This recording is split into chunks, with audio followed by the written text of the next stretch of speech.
আসসালামু আলাইকুম বন্ধুরা, সবাইকে স্বাগত আমার একটা নতুন ভিডিওতে। সৌদি আরবের থেকে ই পাসপোর্ট করতে কি কি কাগজপত্র লাগবে এবং কি কত টাকা লাগবে এবং কি সিস্টেমে করবেন এই ভিডিওতে আপনাদেরকে বলে দিব। একদম সম্পূর্ণ এমবাসি থেকে ঘোষণা করা কাগজ থেকে বলবো, তাহলে আপনি প্রতারিত হবেন না বা সহজেই বুঝতে পারবেন। এই কারণে যারা সৌদি আরবে আছেন, আপনার বর্তমানে এই মাফে পাসপোর্ট আছে, এরপরে কিন্তু বাধ্যতামূলক ই পাসপোর্ট করতে হবে। এখন থেকে প্রস্তুতি নেওয়ার জন্য এই ভিডিওটা দেখতে পারেন, তাহলে পাসপোর্ট করা আপনার জন্য সহজ হবে। আপনি ডকুমেন্ট, টাকা পয়সা সব ওইভাবে নিতে পারবেন। তো আমি যে ঘোষণাটা পড়তেছি বা যে কাগজটা থেকে আপনাদেরকে শোনাবো, এটা হচ্ছে জেদ্দা কনসুলেট থেকে প্রকাশিত একটা ঘোষণা। যারা মক্কা, মদিনা, জেদ্দা, তায়েফ বা নাজরানে আছেন, এরকম অর্থাৎ জেদ্দা কনসুলেট অঞ্চলে আছেন, তাদের জন্য এটা একদম পরিপূর্ণ কার্যকর।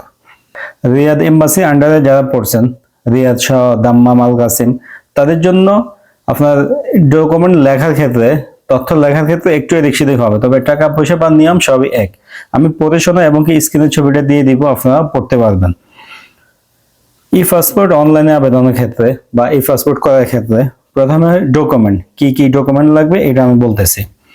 আবেদন পূর্বক আবেদনের প্রিন্ট কপি, অনলাইনে জন্ম নিবন্ধন অথবা জাতীয় পরিচয়পত্র কপি নির্ধারিত ফি সহ জমা দিতে হবে। অনলাইনে আবেদন করার সময় বলতেছে আর কি, আপনি জাতীয় পরিচয়পত্র অথবা অনলাইনে জন্ম নিবন্ধন এবং কি টাকা অনলাইনে পরিশোধ করতে হবে।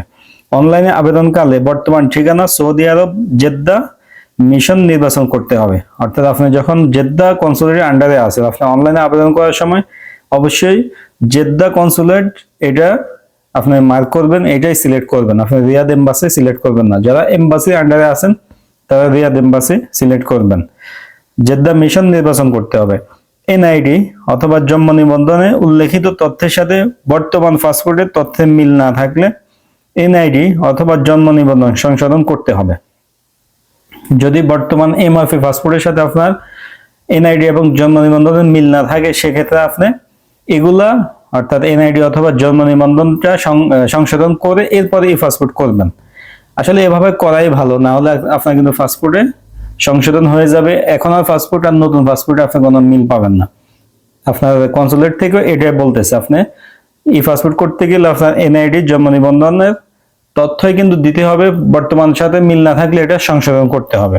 যদি আপনি সংশোধন না করেন, তাহলে এনআইডি জন্ম নিবন্ধন অনুযায়ী ই পাসপোর্ট আবেদন জমা দিতে হবে। যদি সংশোধন না করতে পারেন, না করতে চান, তাহলে এনআইডি এবং জন্ম নিবন্ধনের যে তথ্য থাকবে ওই অনুযায়ী ই পাসপোর্টের জন্য আবেদন করতে হবে। বর্তমান পাসপোর্টের সাথে মিল রেখে আবেদন করতে পারবেন না। ই পাসপোর্ট এনরোলমেন্টের জন্য অনলাইন অ্যাপয়েন্টমেন্ট নিতে হবে।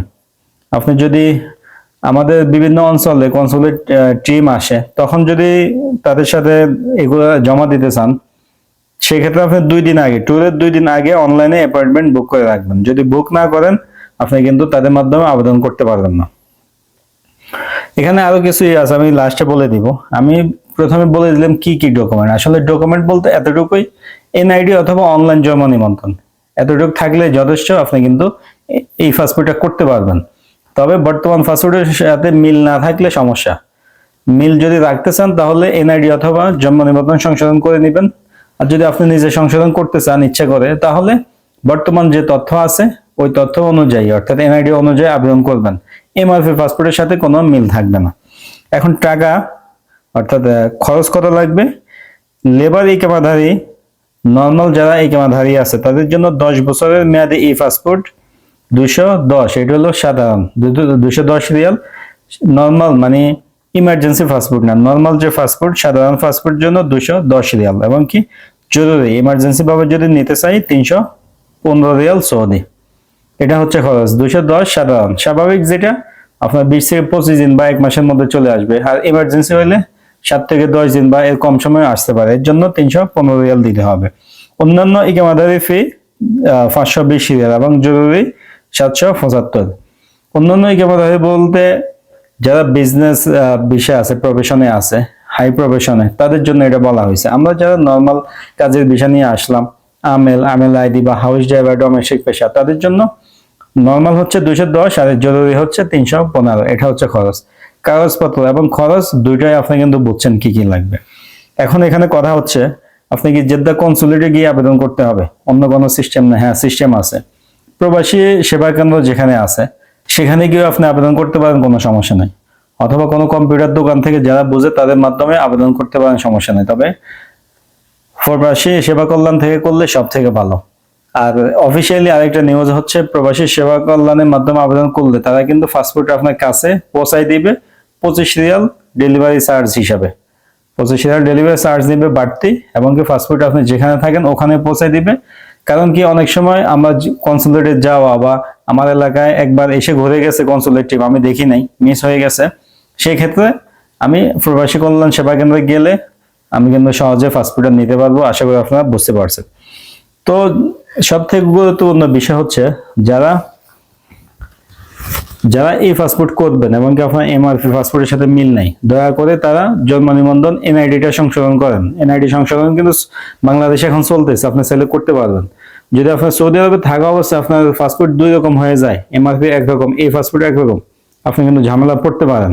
সেক্ষেত্রে এমবাসি কিন্তু বারবার উল্লেখ করে যে আমরা এটার দায়বদ্ধতা না, যে আপনার সংশোধনের কারণে ভিসা বাতিল হলে, এই কেমন না হলে কোনো সমস্যা হলে এটার জন্য এমবাসি কিন্তু দায় থাকবে না। এই কারণে আগে থেকে সিদ্ধান্ত নেন। আশা করতেছি সৌদি আরবের ভিতরে থেকে পাসপোর্ট করতে কি কি লাগবে, কত টাকা লাগবে, আপনি কিন্তু এটা জেনে গেছেন।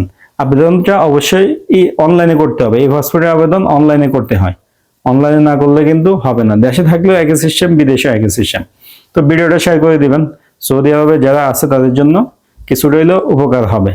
ভিডিও ভালো লাগলে লাইক দিয়ে দিবেন। এই ধরনের ভিডিও সব সময় পাওয়ার জন্য চ্যানেলে সাবস্ক্রাইব করে রাখবেন। দেখা হবে নতুন ভিডিওতে। আজকে এ পর্যন্তই। আল্লাহ হাফেজ।